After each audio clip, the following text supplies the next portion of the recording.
नमस्कार प्रणाम। हम राघवेंद्र स्वागत बा आप सबके इन खबर के भोजपुरी चैनल पे।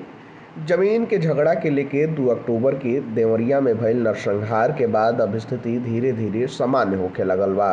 लेकिन 22 दिन बाद भी पुलिस और प्रशासन अलर्ट मोड पर बाटे।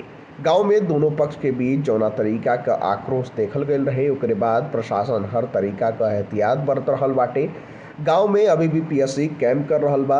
अभयपुर और लेहड़ा टोला में पुलिसकर्मी दिन रात ड्यूटी पर तैनात बाना। रुद्रपुर कोतवाली क्षेत्र के फतेहपुर गांव के लेहड़ा टोला में भूमि विवाद के लेके 2 अक्टूबर के 6 लोगन का हत्या कर दियल गई, जेमे एगो पक्ष के अभयपुर टोला के रहे वाला पूर्व जिला पंचायत सदस्य प्रेमचंद्र यादव का हत्या भइल रहे, जबकि दूसरे पक्ष के लेहड़ा टोला के रहे वाला सत्यप्रकाश दुबे, उनका पत्नी किरण दुबे, बेटी सलोनी, बेटा गांधी और छोट बेटी नंदनी का हत्या हो गई। जेकरे बाद गांव में तनाव की स्थिति हो गई रहे। अभयपुर और लेहड़ा टोला के विभिन्न दल के नेता द्वारा लगातार आवाजाही से तनाव और बढ़ गए रहे।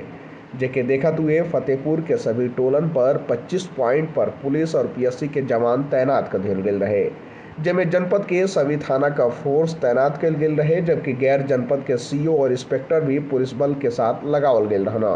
दोनों परिवार में ब्रह्मभोज बीत जैले के बाद नेता लोग का आइले जैले का क्रम भी कुछ कम हो गई बाटे, जेकरे बाद स्थिति में धीरे धीरे सुधार होखे लागल। जेके देखत हुए 10 पॉइंट से पुलिस बल हटा दिहल गई बाटे, लेकिन अभयपुर टोला और लेहड़ा टोला पर पुलिस और पीएससी के जवान अभी भी चौकसी बरत रहल बाना।